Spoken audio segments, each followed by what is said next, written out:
Welcome to Module 3, Lesson 21 on surface area. So we're going to just jump right in here. Hopefully you guys wrote your notes down so you understand what we're doing. And we are going to read this opening exercise.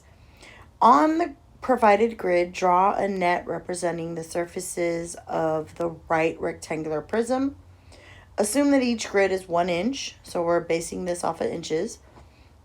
Then find the surface area of the prism by finding the area of the net. Okay? So we're actually going to go here to this grid right here first, and we're going to build our net. All right? So if we look at what we've got going on here, we have a width of 3 inches. We have a length of 3 inches, a width of 4, and a height of 6. So if we do that, we're going to come in here 1, 2, 3, 4, 5, 6. I'm going to put a dot right there. 1, 2, 3. All right. So we're doing that.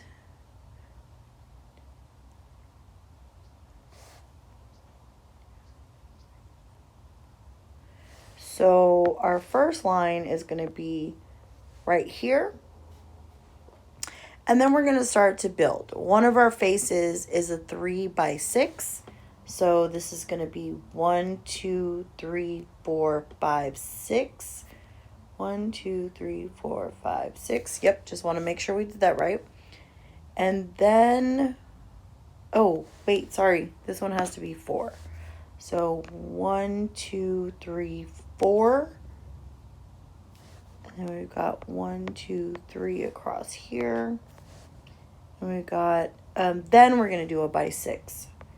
1, 2, 3, 4, 5, 6. And then we're going to build this one here on the other side. Sorry, my lines aren't so straight. And then we've got our center here, which is really going to be a 3 by 4. So 1, 2, 3, 4.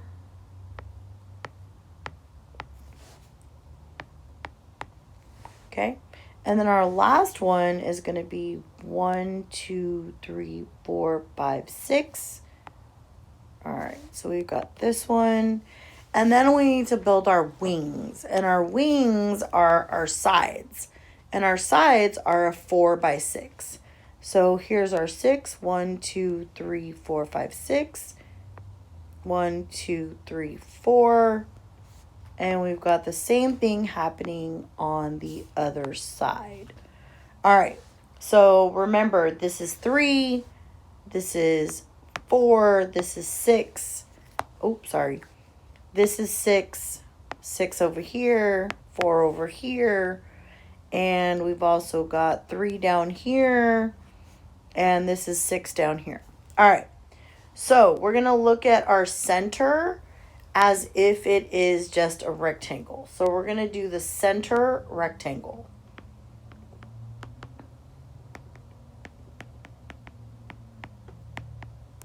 All right.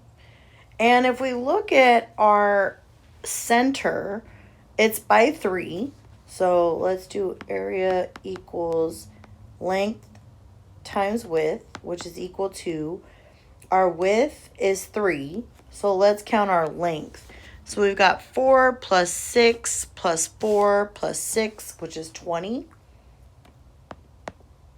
And then we know it's a width of 3, and these two together are 60 inches squared. All right. So now we just did our center rectangle, which is all of this right here. Okay. Now we're going to go and we're going to look at our wings. We have this wing and we have this wing, and we have 2 of them. All right. So now we have our wings. Area equals length times width. But in this case, we have 2 of them. So we're, oops, sorry. The page moved. Oop, there we go. So we have 6 times 4. which is equal to 2 times 24, which is equal to 48 inches squared. Now, if we want the total area for this, we're going to take those two numbers. So this is our total area. We're going to take 60 inches squared and we're going to add it to 48 inches squared. And we end up with 108 inches squared. This is the total area of that net. All right. If you have any questions, please make sure to write those down. But if not, let's go on to exercise 1. Now, I would ask you to pause this for a moment, try and figure it out, and see if you think whether or not this is true. Now you're back. Let's see if your answer is correct. Marcus thinks that the surface area of the right triangular prism will be half that of the right rectangular prism, and wants to use a modified formula, which is the surface area equal to 1/2 times the quantity 2 length times width plus 2 length times height plus 2 width times height. Do you agree or disagree? So make your decision, and then let's go on to complete this problem. So if we think about it, our right rectangular, that's supposed to be a P, prism is equal to 108 inches squared. So if we take that 108, I don't know what that was supposed to be, inches squared, and we multiply that by 1/2, then we're saying that we would come out with a total of 54 inches squared. That's what this should be if using that formula is correct. So let's come over here and let's build this, right? So first of all, we've got 6 inches, which is our rectangles. Those are 6 by 4. And then we've got our triangles, which are 3 by 4s. So let's go ahead and build that.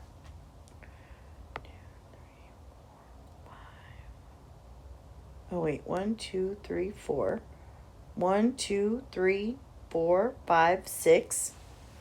And then 5. 1, 2, 3, 4, 5. So we're going to follow this down here. Okay, that's one of our sides. Then the other side is going to be a 3 by 6. So we've got 1, 2, 3. And then we've got, this is our center right here. Oops, sorry. I didn't mean to do that as a solid line because this is also our center. And then we've got our final panel right here, right? These are all in the center. Then we've got these triangles that make up our sides, right? Oops, that was not good. Let me do that one more time, right? Then we're coming out to here. All right, so this is 6 all the way down, right? Everything is 6. This on the side is 5. This is 4. And then here, this is 3, and this line right here is 4. All right, so now we have enough information to look at our net and see if it actually equals the same amount. So I'm going to change colors right now. And here, this is 30. Let me draw a better 3 than that. 6 times 3 is 18. 6 times 4 is 24. And then remember, our formula for a triangle is 1/2 base times height. So if this is a base and height of 1/2 times 3 times 4, then that's 12 times 1/2, which is equal to 6. So both of these triangles are 6. So now if we take those two, now we're going to take everything and we're going to add it together. 30 plus 18 plus 24 plus, we're going to call that 12 because we're just going to add those two together. And if we add these all together, we end up with 30 plus 18 is 48. 48 plus 24. 48 plus 24. 2, 1, 6, 72. 72 plus 12, that's 84 inches squared. So this is what we're saying the area of this triangular, right triangular prism is. So using that formula, oops,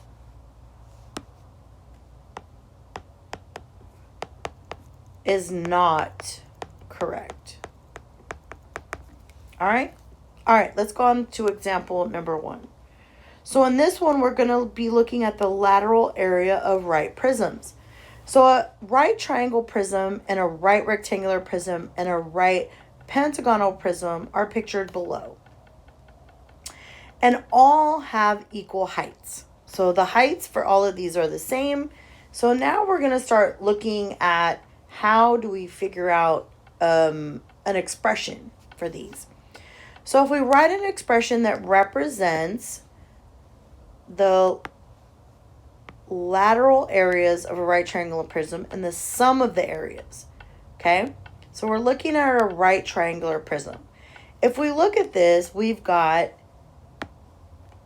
A times H, right? That's one panel or lateral face, plus B times H, which is another face, plus B times H, which is another. Okay? If we write an expression for the lateral area of the right, oops, I forgot to change it to my highlighter. Let's fix this here. All right. Right triangular prism and the sum of the areas of its lateral faces, well, that's our middle one. So we've got A and B. So for this one, it's going to look like this. A times H plus B times H plus A times H plus B times H. All right. What if we write an expression that represents the lateral area of the right pentagonal prism and the sum of the area of the lateral faces? So that's our last one. So if you look at this last image, right, we've got all of the heights are the same, but now we have A, B, C, D, and E. So for this one, we've got A times H plus B times H plus C times H plus D times, oops, not E, plus D times H plus E times H, okay? Now, what value appears often in each expression and why? Well, if we look at all three of these, the one thing that shows up is H. What does H mean? Each prism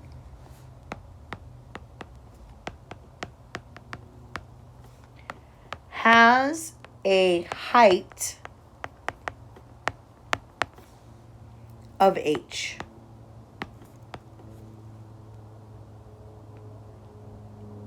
For each lateral face. Rewrite each expression in factored form using the distributive property and the height of each lateral face. All right, so if we do that, we're pulling out H, right? If we go back to our first one, we're looking at H times the quantity. Oh, sorry. Okay. So here we have for the first one, which is our right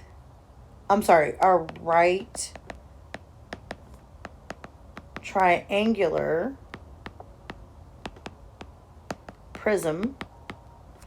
And that is H times A plus B plus C. Okay? Our right rectangular prism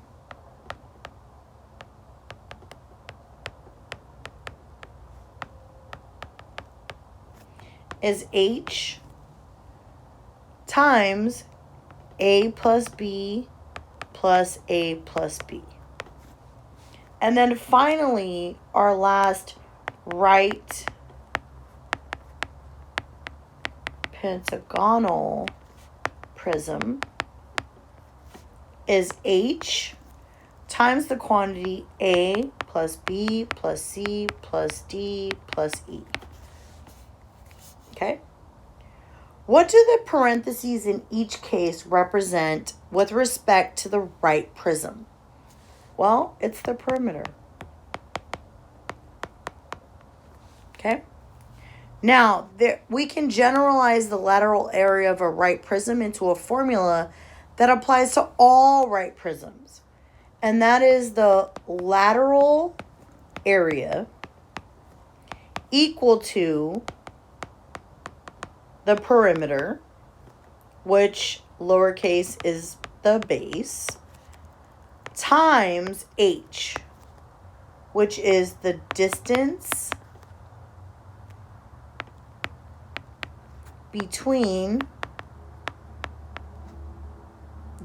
between bases. Okay? We can also write this as LA for lateral area equal to P for perimeter sub base times H. Okay? All right, let's go on to the last part.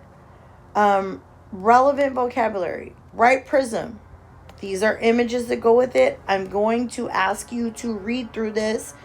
If you read through this and there's something that you don't understand, please bring those questions to class. And also focus on cube, surface, and net. Those things are important. And we're going to answer a couple questions related to this. Why are the lateral faces of a right prism always rectangular regions? Here's why. Oops, I forgot to change that to the pen. All right, here we go. Along a base edge,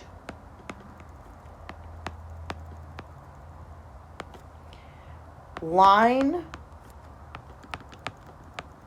segment P, right? So if you look back up here at the picture, we've got line segment P right here, okay?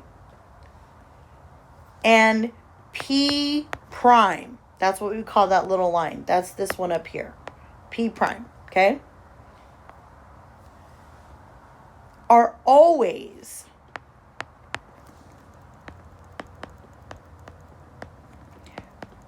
perpendicular. And this is, I'm going to put the symbol here. It makes a T. It makes right angles. To the edge forming a rectangular region.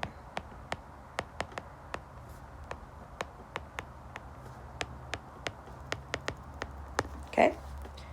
Last question. How does this definition of right prism include the interior of the prism? The union, or where they meet. Oops, that's supposed to be an M. Or where they meet of all the line segments. Fill out the interior. When we're talking about interior, we're talking about the inside. Okay? And that is the end of lesson 21.